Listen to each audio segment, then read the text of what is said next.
বর্তমান ফেনীর অবস্থা একদম ভয়ানক রে মুসলমান। চট্টগ্রাম, কুমিল্লা, নোয়াখালীর অবস্থা একদম ভয়ানক। ফেনীর মুসলমান আজকে রাত্রে ঘুমাইতে পারতেছে না, যাবত 3 থেকে 4 দিন ধরে ঘুমাইতে পারতেছে না রে মুমিন। কত মায়ের কান্না, কত বাবার কান্না। ও মুমিন, তোমার আমার সন্তানকে নিয়ে, বিবিকে নিয়ে ঘরে আরাম করে ঘুমাইতেছি। আরে ফেনীর মানুষগুলো তো ঘুমাইতে পারতেছে না, তারার চোখে শুধু কান্না আর কান্না, কান্না আর কান্না। নোয়াখালীর মানুষের চোখে শুধু কান্না আর কান্না, চট্টগ্রামের মানুষের শুধু চোখে কান্না আর কান্না, কুমিল্লার মানুষদের চোখে কান্না। আল্লাহ আমাদেরকে পানি দিয়ে পরীক্ষা করতেছেন। আরে সেই কুমিল্লাবাসীদের চোখে কান্নার কান্না, কত মুমিনের কান্না, কত মুসলমানদের কান্না। ভয়ানক অবস্থা সেই কুমিল্লা, চট্টগ্রাম, ফেনীর অবস্থা ভয়ানক, সেই নোয়াখালীর অবস্থা ভয়ানক রে মুসলমান। কত সন্তানদেরকে দেখতেছি মরে বেশে যাইতেছে, পানিতে বেশে বেশে যাইতেছে, লাশ বেশে বেশে যাইতেছে। একজন যুবক বলতেছে অনেক লাশ, আজকে অনেক লাশ পাইলাম। আমরাও যে কখন মারা যাই, আমরা মনে হয় পানির মাঝখানে আছি, এরকম অবস্থা। পানি এরকম হয়েছে। কত মায়ের কান্না, কত বাবার কান্না। একজন সন্তান বলতেছে আমার মাকে আমি আশ্রয় কেন্দ্রতে রেখে চলে আসলাম, বৃদ্ধ মাকে আশ্রয় কেন্দ্রতে রেখে চলে আসলাম। বাবাকে, বৃদ্ধ বাবাকে আশ্রয় কেন্দ্রতে আনার জন্য যখন বাড়িতে রওনা দিলাম, রওনা দেওয়ার পর বাড়িতে গিয়ে দেখি আমার ঘরও নাই, আমার বাবাও নাই, পানির সাথে মিশে গেছে।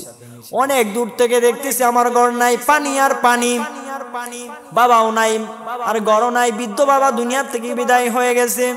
ওই যুবকটা যখন কান্না করে বেরলাম, একজনের ভিডিওতে দেখতেছি কান্নার কান্না। মাকে আশ্রয় কেন্দ্রতে রেখে আসছে, বাবাকে আবার আশ্রয় কেন্দ্র নিয়ে যাবে। বাড়িতে এসে দেখে বাড়ি নাই, ঘর নাই। সেই বাড়িতে এসে দেখে নিজের ঘর নাই, বাবাও নাই, দুনিয়া থেকে বিদায় হয়ে গেছে। এ মুসলমান, এই দুনিয়াটা তো কিছুই না। তুমি আজকে আমি এত বাহাদুরি দেখাইতেছি, এত গরম দেখাইতেছি, এত টাকার বাহাদুরি দেখাইতেছি, এত সম্পদের বাহাদুরি দেখাইতেছি। এই দুনিয়াটা তো বাহাদুরি দেখার দুনিয়া না, এই দুনিয়াটা হলো আমল করার দুনিয়া।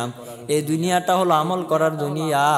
বাহাদুরি তো দেখাইবা সেই জান্নাতে, সেই জান্নাতে তো তুমি আরাম করবা। আজকে ফেনীর মানুষ ঘুমাইতে পারে না।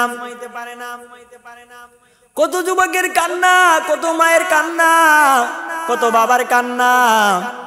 ফেনীর মানুষ ঘুমাইতে পারতেছে না, পানি আর পানি, পানি, পানির জন্য ঘুমাইতে পারতেছে না, রান্না করতে পারতেছে না, সন্তানকে নিয়ে একসাথে খাওয়া দাওয়া করতে পারতেছে না, শুকনা খাবার শুধু খাইতে হইতেছে। আর আজকে অনেক উলামায়ে কেরাম ঝাঁপিয়ে পড়তেছে তাদেরকে রক্ষা করার জন্য, তাদেরকে বাঁচানোর জন্য, তাদেরকে ত্রাণ দেওয়ার জন্য। অনেক মুসলমান দৌড়াইতেছে এদিকে।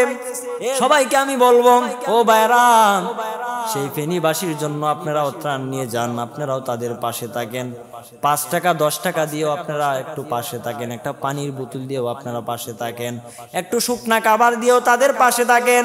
কেননা আমাদের নেত্রকোনা, সুনামগঞ্জ এবং সেই সিলেটবাসীরা যখন সেই 1 বছর আগে যখন ভয়ানক অবস্থা ছিল, বন্যার ভয়ানক অবস্থা ছিল, অনেক আমি নিজে দেখেছি, অনেক চট্টগ্রাম এবং সেই নোয়াখালী থেকে, কুমিল্লা থেকে অনেক যুবকরা যখন ত্রাণ নিয়ে আমাদের জন্য এসেছে, আমাদের পাশে দাঁড়াইছে, আমরাও তো তাদের পাশে দাঁড়াইতে হবে।